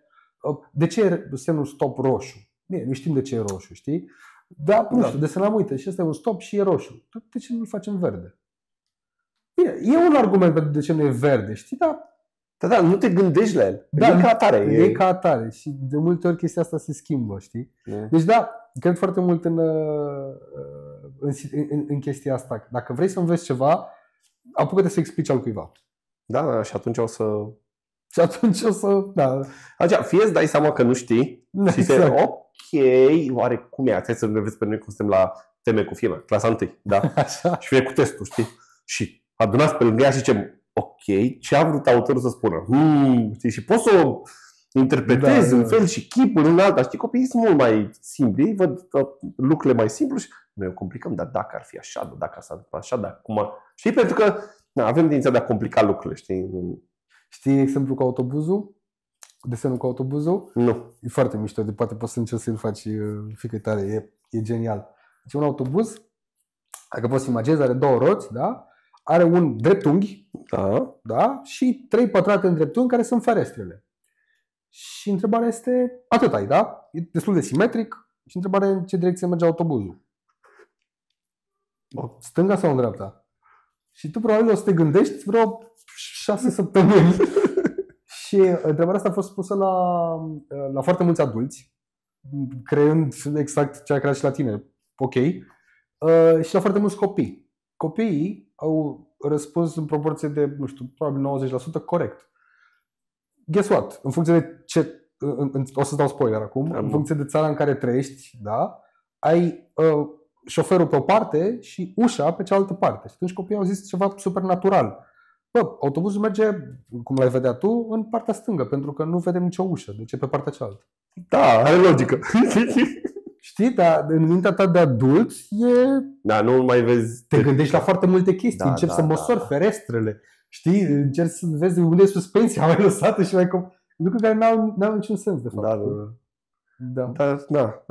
Mintea copilului e mult mai simplă și e... Eu am apreciat tot timpul, am fost pe varianta, mi-au plăcut reclamele. Cumva de asta mi-și ajuns în varianta creativă. Și mă bucură cumva, rămân la reclamă și mă uit, știi, și zic, wow. Și îmi place să văd ce scot oamenii, știi, ce chestii fac oamenii de obicei și de unde pornesc și cum ajung și cum transmit mesajul. Și chiar văzusem un video zilele trecute cu experimentul cu o Skoda Fabia. Da. Știi, nu știu dacă știi video, e un video la un moment dat. Și este o Skoda Fabia nouă, nu știu ce, albastră, pusă într-o stradă în UK, pe undeva. Și ce? Hai să vedem cum trezește interesul noua noastră mașină de nu știu ce. Și eu pun acolo, știi? Și stai să te uiți la ea. Păi și cred că, nu știu, 2 oameni la un moment dat, atât, știi, pe tot parcursul videoului, știi? Și ce, da, pe stradă n-a trezit interesul, dar în același timp n-ai văzut cum s-a schimbat lumea în jurul tău. Și vezi de-alea, s-a schimbat bicicleta în video, că ți arată după aia iar și ți-l explică. S-a schimbat bicicleta, s-au schimbat clădirile, schimbat nu știu ce, câte lucruri, știi? N-am văzut nicio clipă chestia aia, știi? Copiii probabil că ar fi văzut. Pentru că, da, eu eram de oameni, hai să vedem, știi, de ce sunt. Eu am atent la totul altceva, știi, este cu absolut fantezie. A fost un experiment, e foarte mișto ideea asta, pentru că e vorba de unde îți pui atenția, știi? Era un experiment, era un video și vezi, tu aveai un scop, să te uiți la Fabia. Mi-au dat scopul, nu la Fabia, era acolo, știi? În video ăsta de care zic, era misiunea ta ca privitor, era să urmărești o valiză. Și erau vreo 10 oameni care își pasau valiza, știi, un fel de alba-neagră, așa. Și tu te uitai să vezi unde e valiza. I-a dat-o ăla, el a venit prin spate, a venit prin față. Și la un moment dat în video, în prim plan, da? Vine un om îmbrăcat în gorilă sau în albină, vine dintr-o laterală, ajunge în mijlocul videoului, face așa și pleacă din cadru. Și la sfârșit întreabă, have you seen the bee? Sau have you seen the gorilla? Și ce? Ce? Unde? Și după aia zice, uite, they replay și nu te mai uita deloc la aia. Și vezi, man, mai gorila sau albina care este cât cadru și îți face așa. Și tu nu o vezi. Adică e incredibil. Ok, ăla trebuie să-l găsesc undeva. Da, ți-l arăt. Da, Cred că Brainiacs se numea emisiunea pe Discovery sau ceva. Foarte tare. Nu, vezi, sunt chestiile pe care cumva pe noi ne influențează în imagini și toate cele, inclusiv când creezi scena cumva, știi? Este din punct de vedere nu de tehnic, știi? De ce lumina, cum e atrasă mintea, de acolo pornești în varianta de creație și de unde vine lumina și cum vine lumina și cum spui povestea prin chestia aia doar ca să se alinieze lucrurile, dar în același timp celelalte să nu atragă atât de mult atenția. Fac parte din poveste, dar să nu-ți atragă atenția. Nu vrei să te uiți la ele, exact. Vrei să te uiți într-un singur punct. Da, știi? Și atunci este să spună povestea în direcția, chiar dacă este plin de alte lucruri pe lângă, știi? În varianta asta. Da, e foarte drăguță meseria din punctul ăsta de vedere. Mi se pare. Și vezi, e multă creativitate acolo. Pentru că tot ce e pe lângă trebuie să meargă cu chestia aia. Nu poate să nu meargă, că dacă nu merge, o să te uiți la el, știi? Da, exact. Să sară în evidență. Deci ai văzut gorila? Da, normal. De ceva, știi, ceva n-a fost bine. De ce ai văzut gorila, știi? Da, foarte, foarte drăguț. Uite, și în UX sunt niște, în UI de fapt mai degrabă, sunt niște experimente, niște filozofii din astea de a focusa atenția privitorului.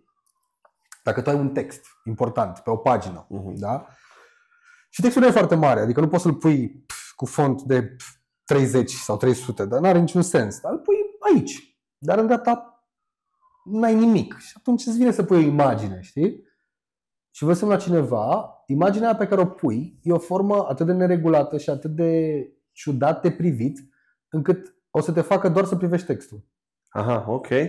Și nu mă refer la ideea în care pui o imagine care îți arată către text, o săgeată sau ceva, un unghi sugestiv care să-ți ducă. Bă, e o formă pe care nu poți să o privești. Dacă nu poți să te uiți acolo, să te uiți acolo. Vezi? Super easy și super de efect. Da. Zi un pic, dacă vorbim din punct de vedere al creativității, care sunt creativității în marketing, cumva, știi, în a spune povestile de genul ăsta? Care sunt provocările de care te-ai lovit și cum le-ai depășit? Sau o provocare?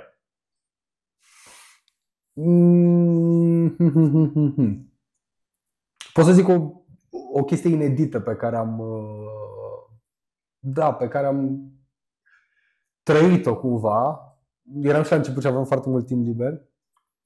Am scris ceva, un copy sau un caption, ceva, care părea greșeală gramaticală.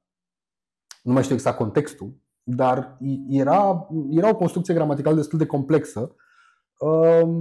Și cineva a comentat pe pagină și a zis: ați greșit, nu e așa. Și când am văzut chestia asta, adevărul e că nu știam cum e. Adică chiar nu știam. Și am apucat să facem research. Era o chestie de gramatică, știi? Celora care, I don't know. Nu mai contează. Băi, și am stat și am căutat și nu am găsit cum e corect. Nu am găsit nicăieri. Și am sunat la decanatul Facultății de Litere. Okay. Deci am sunat în mijlocul verii cu gândul că, bă, n-avem nicio șansă. Am sunat, a răspuns doamna secretar și a zis: alo. Și acum ce-i zici? Și am zis efectiv asta. Uite, eu sunt Cosmin, am scris ceva pe internet, cineva îmi spune că e greșit, dar eu nu cred că e greșit. Dar nici nu găsesc dacă e sau nu. Bă, și întâmplător, în decanat era profesorul, șeful de catedră al părții de gramatică, I don't know, sau nu mă pricep așa de bine la litere, dar era un domn profesor, o somitate, care mânca gramatică pe pâine. Și omul era acolo. Și mi-a zis: uitați, e chiar domnul X aici. Vă rog, dați-mi la telefon. Help. Și i-am povestit. Și omul într-o voce din aia foarte mișto și foarte o pronunție de aia. Nici măcar nu știu cu cine am vorbit. A fost super tare experiența. Mi-a explicat, în timp ce eu scriam efectiv de zor ca să iau cuvintele efectiv, știi? Și am dat reply omului ăluia. Eram așa. Stai! Din întâmplare, noi aveam dreptate și el se înșela, știi? Era și flagrant un pic ceea ce zicea el, că sună prea rău, știi?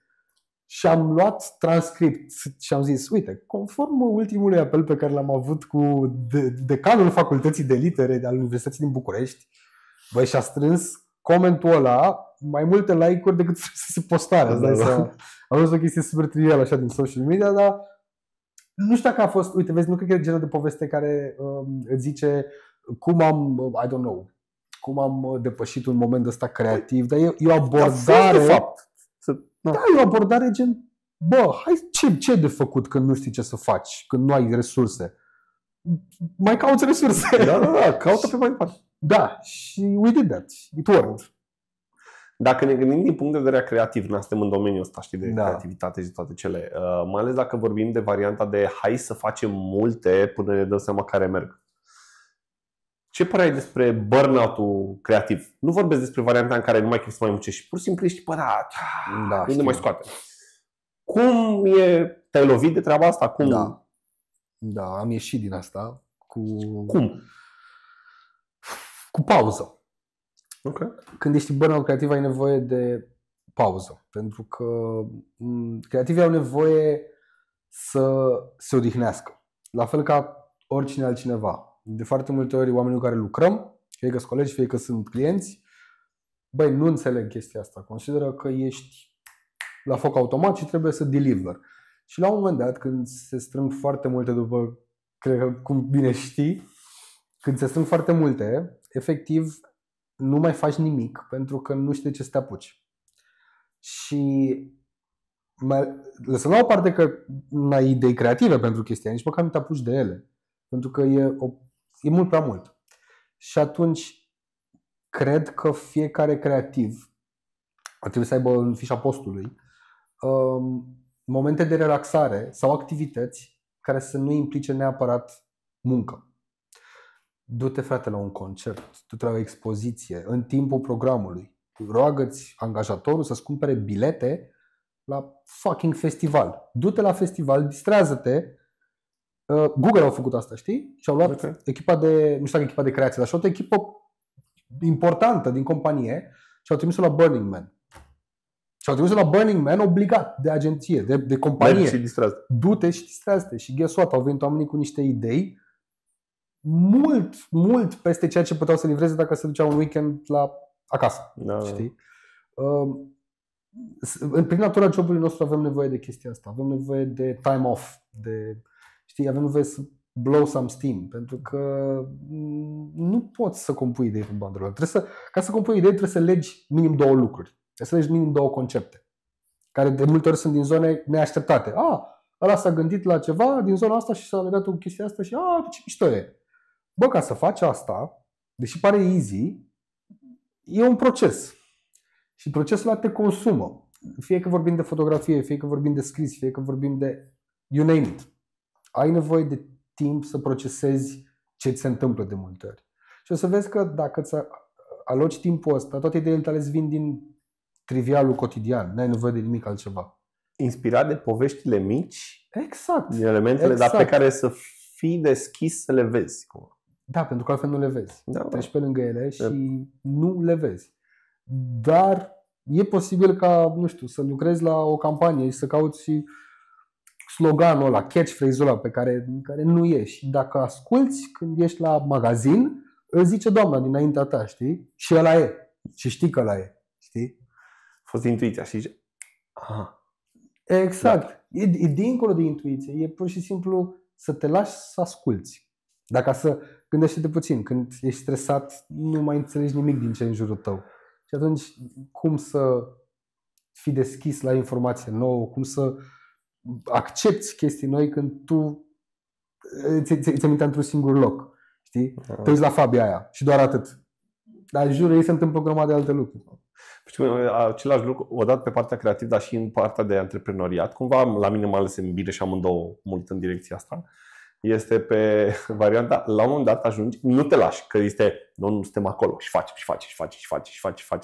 Dar de multe ori când pleci la un concert, pleci într-un concediu, pleci într-o experiență în care te detașezi complet și cumva se întâmplă, te întorci un alt om plin de idei, de energie, de ce facem pe mai departe, cum facem. Și se întâmplă mult chestia asta. Eu te întreb pentru că chiar eu am trecut de mai multe ori prin varianta de o singură dată am avut un burnout care a fost o lună sabatică. Nu mai vreau să mai aud de nimic și nu mai gata pauză. Dar după aia lucrurile s-au pornit pentru că mintea este în direcția asta și atunci cumva se întâmplă lucrurile. Și chiar vreau să aflu de la tine te-ai lovit de asta, este o chestie reală, mai ales în domeniul creativ, nu doar pe variante de antreprenoriat și cum treci peste, în direcția asta. este super reală, este super, super reală și din păcate nu este conștientizat așa de mult în piață, știi? Adică oamenii care dau task-uri, de multe ori nu știu cum sunt rezolvate task-urile alea și nu înțeleg ce presupun. Și pentru că nu înțeleg ce presupun, nu le dau importanța necesară sau nu consideră că e foarte mult în spatele lor. Consideră că ele apar, știi? Și de foarte multe ori se pune o presiune inutilă pe care creativii o urăsc de cele mai multe ori. Adică, cred că ți-e cunoscut, uite, poți să-mi dai azi? Uite, am nevoie de asta, dar când ai nevoie de azi? Cum faceți din punctul ăsta de vedere este pe... Vreau să cumva și părerea ta. Iei mulți clienți și faci multe chestii micuțe sau mergi către clienții care îți dau o bucată mai mare din plăcintă, gen, știi? Ia mai mult și ajută-mă tu, Cosmin, voi, Promocrat, ajutați-mă chestia asta și dedici mai mult timp pe ei.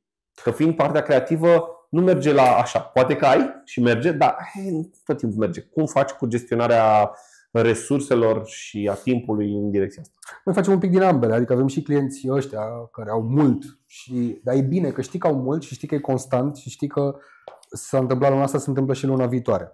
Business-like e bine, știi? Exact, da. Și e bine că, cred că e vorba de predictibilitate. Dacă ai predictibilitate, scapi de mult stres. Dacă îți vin, nu știu, peste 50% din task-urile tale sunt având un mail, atunci o să te agiți doar citind mail-urile alea, știi? Și ce am reușit noi să facem a fost să punem stop. Adică să ne uităm pe ce avem de lucru, să ne dăm seama ce volum e ocupat și ce volum mai e available. Și atunci, în momentul în care vine un task, băi, am nevoie să mă ajutați cu asta. Am învățat să zicem, bă, nu pot să te ajut. Mi-ar plăcea să te ajut, n-am o problemă cu task-ul în sine, n-am o problemă cu tine, dar nu pot efectiv, pentru că poate că task-ul ăsta, pus în cărca creativului meu, îl face să plângă seara când pleacă acasă, știi? Sau se ceartă cu iubitul sau cu iubita, știi? Și noi nu vrem chestia asta. Și tocmai pentru că am trecut prin asta toți și știm cum se simte, nu vrei chestia asta. Și atunci, cred că în business e bine să ai, știi, ca și în investiții, trebuie să spui coșurile, trebuie să spui investiții cât mai multe coșuri, nu ți le pe toate într-un loc. Cred că e bine să ai și clienți mari care au proiecte de anvergură, dar cred că e bine să iei și proiecte punctuale ca să nu te mai plictisești, știi? Ca să fie cu provocare de cum facem să ia. Exact. Dar hai să știm să zicem stop. No. Știi? Și am învățat cu greu, mai ales fiind la început și noi și fiind mici și neștiind foarte multe lucruri. În primii ani era foarte greu să refuzi un proiect, pentru că aveai nevoie de clientul ăla. Exact. Dar acum îți dai seama că dacă faci o analiză, clientul ăla, deși pare că îți aduce un extra income, e de fapt un cost triplu pentru tine. Te consumă, te rupe mult de tot din toate punctele de vedere și atunci nu vrei să mai... Exact. Și atunci, da, vezi, e foarte important să știi unde tragi linia la un moment dat. Bă, până aici. Dacă ar fi să dai un sfat lui Cosmin de acum 8 ani, când intra prima dată în domeniul creativ, ce sfat i-ai dat? Cred că i-aș spune să aibă mult mai multă încredere în intuiția lui. De foarte multe ori, ideile alea bune pe care le căutăm sunt de fapt cele mai simple idei și primele care ne vin în cap. Pentru că, de ce îți vine? De ce e ideea cea mai simplă care îți vine în cap prima dată? Pentru că creierul tău face conexiunea în așa mod încât ăla e rezultatul, ăla e primul rezultat. Și guess what? Nu e doar la tine, e la majoritatea oamenilor. Știi? Da, asta ar fi. Mergi pe simplitate și cred că asta e rețeta în orice. Băi, simple is the best. Cu cât complici mai mult lucrurile, cu atât mai multe lucruri pot să meargă prost. Știi? Și cu cât te duci mai mult într-un mesaj sau un concept creativ mai complicat pe care trebuie să-l explici, că uite, trebuie să pui asta aici și de aici și de-aia are sens, man, nu ține apă, știi? De multe ori, uite, noi am întâlnit, este așa, imaginile alea bune, de exemplu, dacă facem analogie la fotografie, imaginile bune sunt alea simple. Dar știi cum e treaba? Ca să poți să o faci din punct de vedere tehnic, ca imaginea să arate simplu, să fie simplă și de calitate, este o chestie de care o vezi și zici, bă, e simplă. Ok, dar acolo te duci în spatele, știi, de behind the scenes și vezi 7 lumini, care nu știu ce părți, care ok, poate n-au tot felul de chestii care zboară în toate părțile și complicăciune de toate lucrurile, știi? Dar simplu, să arate simplu, să nu identifice ochiul uman, să fie pe varianta mamă ce over-edited e chestia asta, acolo vine treaba complexă, știi? I know. Brâncuș e cunoscut pentru asta. Brâncuș a zis, cred că și ceva de genul că, bă, simplitatea este complexitatea rezolvată. De ce să complici lucrurile ca la un dat să le rezolvi? Și atunci, uite, îți dau ceva super simplu. Și, da. Uite cum arată operele lui. Zi un pic, dacă trecem în area de inteligență artificială, AI, tool-uri și lucruri de genul ăsta, cum v-a impactat pe voi chestia asta sau cum ați integrat în workflow-ul vostru toată partea de AI? Nu e teamă de AI, adică nu credem că o să ne fure joburile. Chiar nu cred în chestia asta. E fascinant câte lucruri s-au schimbat în 2 ani de zile în zona asta. Dar acolo magia este că de fapt se lucrează de 50 de ani la ea, știi? Exact. Și acum doar este curba vum. Acum a explodat, exact. Noi am învățat să folosim tehnologia. Adică am învățat să o folosim nu abuziv, nu cred în a compune content strict cu AI, plus că se vede de la o poștă. Plus că nu e indexat de Google, by the way. Degeaba creezi tu website-uri pe pagină rulantă pe bandă rulantă cu AI-ul dacă de fapt nu o să se întâmple nimic cu ele. Așa că cred că așa cum ne-am folosit toate tool-urile de-a lungul timpului, așa trebuie să ne folosim și de AI, fix în modul ăsta. Nu cred că ar trebui să ne guverneze viața și cred că e important ca întoarcem la discuția din copilărie, știi, când aveai timp să te gândești ce vrei să cauți și ce vrei să faci. Cred că dacă ne punem totul în AI și ne planifică AI-ul tot ce trebuie să facem noi, ajungem să nu mai trăim, basically. Nu te mai bucuri de lucrurile... Nu te mai bucuri de absolut nimic, exact. Și atunci cred că e un tool, ca oricare alt tool, e un tool foarte bun și ajută foarte mulți antreprenori inclusiv, dar cred că trebuie folosit cumva inteligent. Ok, am de făcut un research în 24 de ore despre un subiect pe care nu-l cunosc deloc. Îți dai seama că o să intru pe ChatGPT și o să-i pun 10 pagini de web și o să-i zic, te rog frumos, trasează-mi punctele cheie. Dar nu o să iau punctele cheie și o să le pun într-un raport către client și o să zic, uite, astea sunt. Nu, o să le trec un pic prin filtrul meu și zic, ok, despre asta. Hai să aflu mai multe despre chestiile astea. Și atunci ce iese, produsul final, e mereu un produs compus al tehnologiei, dar și al factorului uman. Asta, acolo cred că e valoarea, efectiv. Este pe varianta inclusiv în care ideea de AI funcționează, sau nu știu, poate nu o vedem noi așa, poate noi că suntem în domeniul creativ cumva și zicem, da, doamne, dar noi o să luăm să folosim. Dar clientul, de exemplu, pe partea cealaltă este care nu știe toate aceste lucruri și care nu se leagă de toate aceste chestii. Va apela mai ușor la AI, mai ales dacă vorbim de startup-uri și de care nu au bugete mari. Sau vine în continuare către zona de agenții, către zona studiouri, către direcția asta. Cum vezi lucrurile? Sunt multe tool-uri de AI care te ajută foarte mult, mai ales dacă ești un antreprenor la început de drum. Adică și aș recomanda oricărui antreprenor la început de drum să se folosească de ele.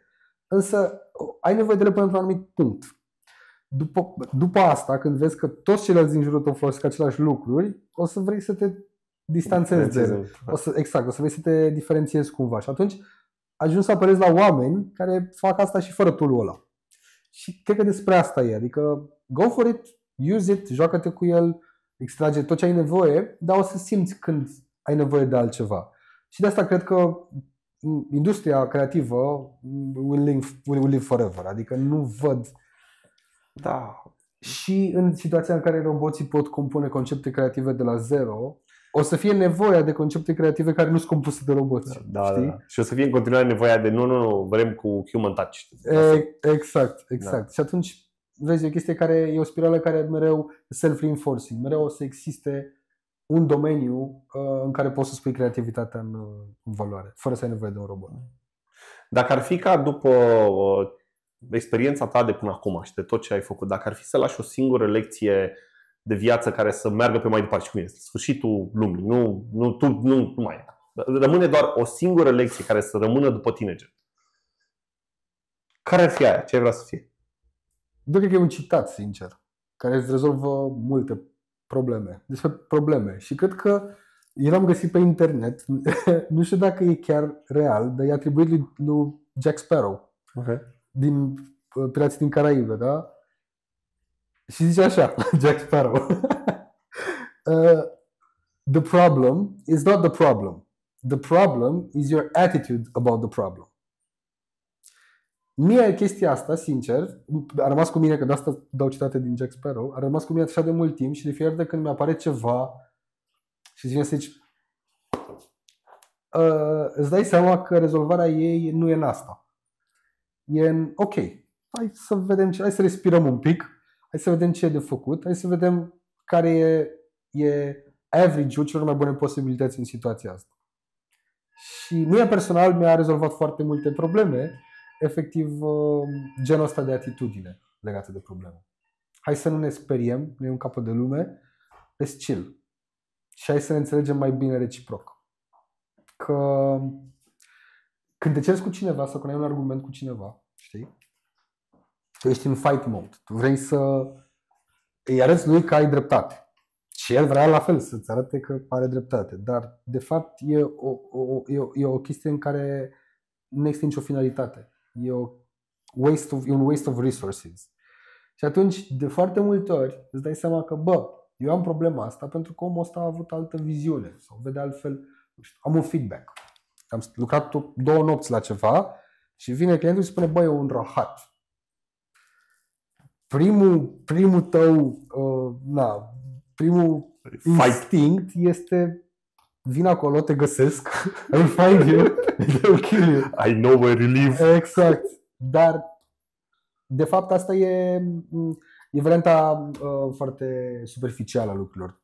Ce ar trebui să faci, să zici, ok, de ce a zis asta? Hai să ne uităm și să fii super sincer cu tine și să-ți lași ego-ul deoparte. Da. Și dacă poți să faci chestia asta cu adevărat, o să vezi că de cele mai multe ori soluțiile sunt acolo și sunt super simple. Sunt cele mai simple din lume. Doar că tu îți pui o umbrelă din asta, îți pui un scut și nu le mai vezi. Exact ce vorbeam mai devreme. Deci, da. Asta ar fi concluzia. Să fim suficienți de lucizi și să nu ne luăm atât de tare în serios, astfel încât să vedem și dincolo de lungul nasului nostru, știi? Dacă facem asta cu toții, cred că am câștigat ca omenire. Cosmin, mi-a făcut plăcere să povestim. Mi-a plăcut așa incursiunea, poveștile din spate legate de creativitate, de provocări, de povești faine pe mai departe. Eu îți mulțumesc că ai venit la noi, te mai așteptăm cu mare drag și sper că și pentru tine a fost o experiență faină și te-ai simțit bine povestind despre aceste lucruri. Da, mulțumesc foarte mult pentru invitație, Andy, chiar a fost, nu știu când a trecut timpul, îmi place super mult, mi-a plăcut foarte mult să fac asta și aș veni cu mare drag oricând. Sper că tot ce am povestit aici la un moment dat are un sens pentru cineva și se regăsește în poveștile astea super simple pe care le-am avut azi. Oricum a fost fan pentru noi, așa că ce să zic, e o experiență mișto, știi? Îți mulțumesc foarte mult.